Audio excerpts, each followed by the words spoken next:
Hey, it's Rich, the Louisiana Hobby Guy. And today I'm doing a part 2 on the Roly Automation 2-watt IR module. I've gotten a lot of feedback from the first one that I launched, and yeah, that's all my opinion. And in my opinion, these 2-watt modules are best on plastics and things like that. But everyone said, hey, you know what? I'm buying it to do metals. I even had one person tell me that he's only going to do jewelry. So can you please let us know how it works on those materials? Well, I will never use it on those materials, but I have done some materials for you to look at today and created my own library. So this video today is going to be on a follow-up video to the original 2-watt Roly Automation IR module. So that sounds very focused, but really it's not, because if you're into lasers and you're considering buying a 2-watt IR module for any other brand that's out there, then I guess this video would apply to you. So go back and watch the first one where I talked about how it's best used on plastics. And this video, by popular demand, is going to be on how it works on metals. So let's jump into it real quick. I'm going to make this quick. I'm just going to go through all of the tests that I did and show you what my results are. So let's go.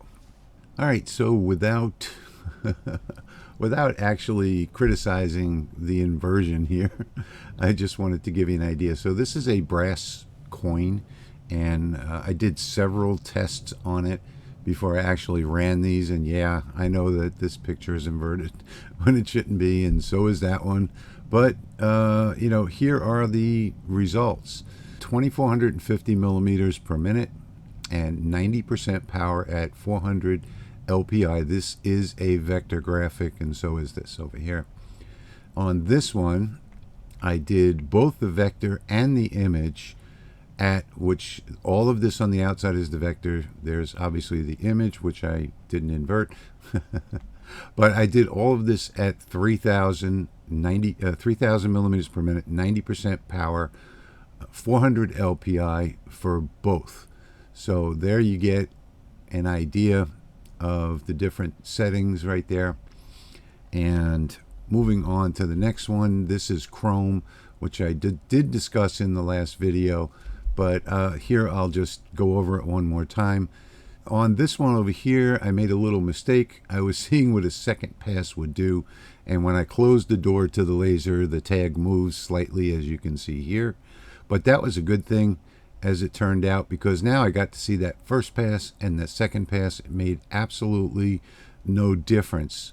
And what I did find out was, after doing a few of these tags, that the LPI needed to be around 500 LPI for chrome. At 1250 millimeters per minute and 90% power, I got this really nice gold, as you can see there, and it's completely filled. At 3000 and 90% power at 500 LPI, I got this, what you can't see on video, is like a sparkly color, and I'll try and show that to you in a little while when I show it to you live. That white sparkles, I got beautiful white text on that one right there. So that is the chrome. Next is copper. Copper, I think I got one of the best results on. So this one came out really nice on the first guess that I made for the settings. So this was at 1350 millimeters per minute and 90% power, 600 LPI on the image. And I also did the text at a guess, 1100 millimeters per minute, 90% power, 600 LPI. So there is the result on this coin, and I think that came out really, really nice, if you ask me. Moving on now, this is probably not something that you're ever going to want to do, is Slate. Hey, use the regular diode for this. So I did a lot of testing on this, and just to give you an idea, the best settings that I got for white was, check this out, 1000 millimeters per minute at 70% power, got a nice white, or maybe 80% power, one of those two. not something that you're going to want to spend a whole lot of time doing is Slate, that's for sure. And just to see if I could get the different colors with my images like I can get on the diode laser, I went ahead and did this image. And I know you can't see this in the video, but these are actually shades of green here. And I did get those shades of green, but you know, I had to just go so slow that this right here was halfway through the job and I was already an hour into it. So Slate is probably something that you're not going to want to do with the IR. Now, on the stainless came out pretty nice. So this was after a few tests. The light and dark brown seemed to be the only colors that I could really get on stainless. But as you can see there, running that image at 3,000 millimeters per minute, 90% power, and 500 LPI, it came out super fantastic. And I did the bob wire, the text at 4,090 and also 500 LPI on that. And I got a darker color over here at 4,090, 500 LPI with 2 passes. So I got a completely darker color with this stainless. This is the back of the same coin, by the way. I think really the only reasonable colors that I got on the material testing for stainless was brown.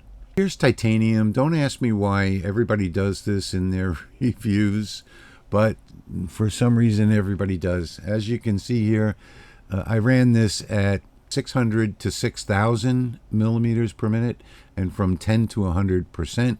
But what I forgot to do was change the default setting for the material test in Lightburn. So I did it at 275. So you're going to see all of these lines in these colors here. But I did get 7 different colors on titanium, as you can see. And if I had the right DPI, these would have came out nice, smooth, different colors on titanium. Don't ask me why everybody does it, but I figured that I would too, being that everybody else does. That is pretty much all of the testing that I've done so far on these materials. Now I do have some other materials that I can show you really quickly. I'm going to switch over to a different camera where you can see this better. I did do the Rowark here. So this is the Rowark from Johnson Plastic, jpplus.com. And really, it did a really great job. And it's hard to see with the light in here. But that is really, really small text at the bottom there. And I guess the best way to see it is down here, like I had it. You can see how wonderful that really small, that's about 2 millimeter text, came out absolutely perfect. So I added that setting to my library. This is the chrome one that I was telling you about. And I don't know if I'll be able to get this to show on camera, but it actually sparkles in person. And I know you can't see that here, but you can see that the white is not just from a certain angle, you know, like you'll see in other reviews. That white is from every angle that there is. Here's a good example of my bottle openers, my aluminum bottle openers. Really nice white. It does change slightly as you turn it and as the light hits it. You know, it'll change slightly, but I think that came out really, really nice for a bottle opener. I had a hard time even dialing this in on my fiber, and not so much on this laser for some strange reason. And then, of course, I love my refrigerator magnets that I do. So this is a refrigerator magnet material, and you can see just how beautifully that came out. Everything that I've thrown at this IR laser came out really, really well. Here's the anodized aluminum, which a lot of people do. And this actually, you can't see it in the picture, but this is actually gold in person. So I got a nice gold color. I also got a white, and I also got a couple of shades of gray on that one right there. To try and keep this video as short as possible, I just wanted to do this quick part 2 because of all of the feedback that I got from you guys in text messages and private messages and on Patreon and on Facebook and emails and so on, saying that you wanted to see how it does on other materials. I did do a test on these flasks. I was trying to get gold, which I was able to get, and this camera just won't focus anymore, but I was able to get the golds that I was looking for on this. I got gold, I got just the aluminum as well as white on here, so that came out really well. And this is, I should probably show you this coin in person, because it came out really well. So let's switch back to that other camera real quickly, and let me just bring this into the picture here. Take a look at that. That's the copper. I mean, that is a really nice engraving on copper. And keep in mind, I always say the word engraving, and it's not really an engraving, it's more of an annealing, which is just a change of the surface color.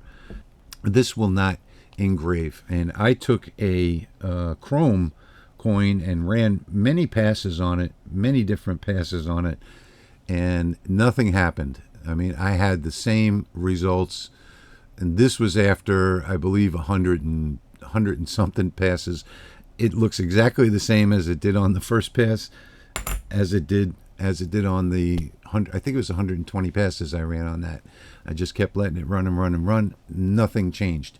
So one of the interesting things about this is that you're not, unlike a fiber laser where you're going to run sometimes 150 or more passes.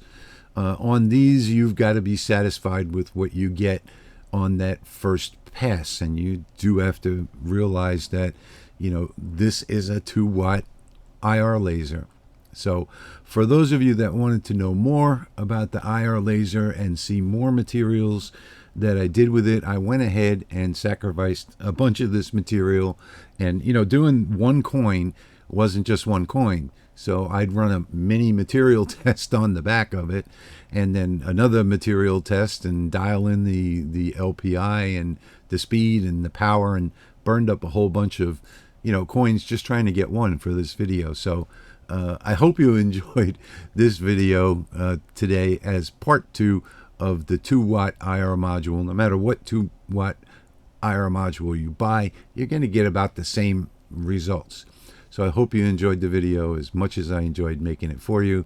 And as always, I want to thank you for watching, and I'll see you in the next one. Shining bright, laser light in the bayou tonight.